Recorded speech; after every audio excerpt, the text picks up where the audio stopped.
These are 10 communities so cut off from civilization that mail arrives by mule. Your appendix must be removed before you move in, and in one case, setting foot on shore could get you killed. Scattered across every continent and ocean on Earth, these isolated settlements defy everything we take for granted about modern life. Some chose their isolation, others had it thrust upon them, and a few have been cut off for so long that the outside world remains nothing more than a whisper. Let's start in the South Atlantic, with the most remote inhabited island on the planet. Tristan da Cunha sits 1,243 miles from the nearest human settlement. To put that in perspective, if you sailed from Cape Town, South Africa today, you wouldn't arrive for 6 days. There's no airport, there's no other way. 221 people call this place home, and nearly all of them carry one of just 7 surnames: Glass, Green, Hagen, Lavarello, Repetto, Rogers, and Swain.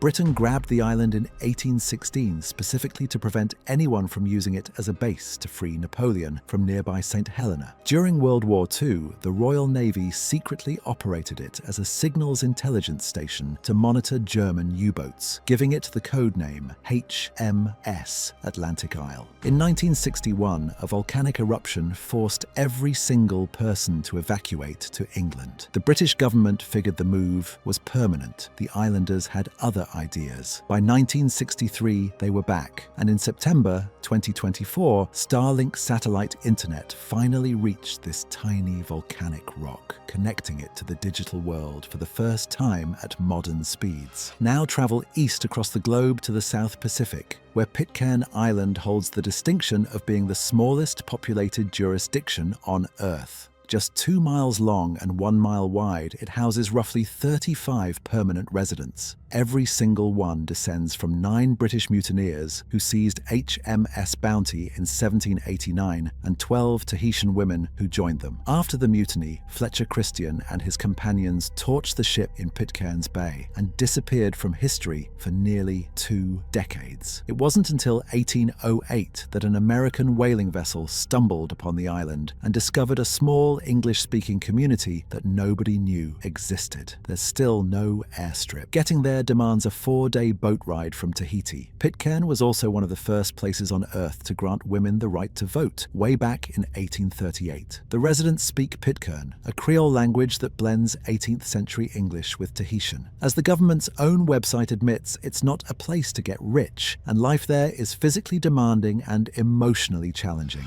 From one of the smallest communities to one of the most forbidden. North Sentinel Island in India's Andaman archipelago spans roughly the size of Manhattan. Somewhere between 50 and 200 people live there, though nobody knows for certain because no outsider has been allowed to stay. The Sentinelese represent one of the last uncontacted tribes on Earth, and they've made their position on visitors crystal clear. Indian law prohibits anyone from approaching within 3 miles of the island. The Navy patrols the surrounding waters. In 2018, a 26-year-old American missionary named John Allen Chow illegally traveled to North Sentinel to preach Christianity. He was killed on the beach. Then, in March 2025, an American YouTuber from Arizona attempted an unauthorized landing and was promptly arrested by Indian police. The first and only peaceful contact happened on January 4, 1991, when anthropologist Triloknath Pandit and his colleague Madhumala Chattopadhyay briefly met members of the tribe. After the 2004 tsunami, a government helicopter flew over to check on survivors. The Sentinelese greeted it with arrows and spears. They were fine. They wanted to be left alone. Back in the United States, deep inside the Grand Canyon, sits Supai, Arizona, the most remote community in the lower 48 states. About 500 members of the Havasupai tribe live here, 8 miles from the nearest road. There are no cars. Your phone won't work, and the mail still arrives the same way it has for decades, strapped to the backs of mules, each one hauling up to 200 pounds of letters and packages down the canyon trail. The Havasupai have called this place home for over 1,000 years. More than 95% of tribal members still speak their native language, making it one of the most actively spoken Native American languages in the country. And in a detail that feels almost impossible, a man named Chris Blackwell once helicoptered a grand piano into the village for a concert in 1982. Now, Now, to the coldest permanently inhabited place on Earth. Oymyakon, in Siberia's Sakha Republic, recorded a temperature of -67.7 degrees Celsius in 1933. That's nearly 90 degrees below 0 Fahrenheit. Yet in July 2010, it hit 94 degrees Fahrenheit, giving this single village a temperature range of over 180 degrees. Fewer than 900 people remain. Indoor plumbing freezes solid, so residents use outhouses.